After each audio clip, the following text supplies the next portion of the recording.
ঢাকা কলেজের সাবেক ভিপি এবং বিএনপি জাতীয় নির্বাহী কমিটির যুব বিষয়ক সহ সম্পাদক মীর নেওয়াজ আলী নেওয়াজ একজন দায়িত্বশীল, সৎ ও মানবিক চরিত্রের মানুষ হিসেবে এলাকায় সুপরিচিত।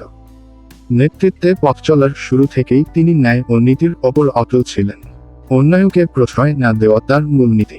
এলাকার যেকোনো মানুষ অন্যায়ের শিকার হলে তিনি নির্ভয়ে পাশে দাঁড়িয়েছেন, যথাযথ সহায়তা দিতে চেষ্টা করেছেন। গরিব, দুঃখী ও অসহায় মানুষের প্রতি তার বিশেষ সহমর্মিতা আছে। রাত দিন যেকোনো সময় মানুষের সমস্যা শুনে তিনি সাহায্য করার চেষ্টা করেন। কারো চিকিৎসা, কারো খাদ্য সংকট বা পরিবারের জরুরি প্রয়োজন যেখানে পারেন সেখানে হাত বাড়িয়ে দেন। শিক্ষা ও ধর্মীয় প্রতিষ্ঠানের প্রতিও তার আন্তরিক নজর রয়েছে।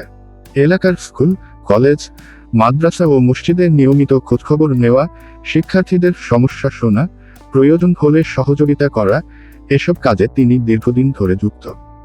শিক্ষাঙ্গনকে সুন্দর রাখতে এবং শিক্ষার্থীদের জন্য ভালো পরিবেশ তৈরি করতে তার ভূমিকা উল্লেখযোগ্য।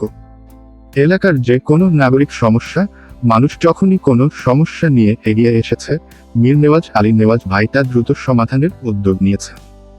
কাজের প্রতি তার নিষ্ঠা ও দায়িত্ববোধ তাকে এলাকাবাসীর কাছে আস্থার ঠিকানা হিসেবে পরিচিত করেছে। সবচেয়ে বড় শক্তি তার সততা। ব্যক্তিজীবন ও দায়িত্ব পালন দুই ক্ষেত্রেই তিনি স্বচ্ছতা ও নৈতিকতার উদাহরণ। নিজের স্বার্থের আগে মানুষের স্বার্থকে প্রাধান্য দেন তিনি।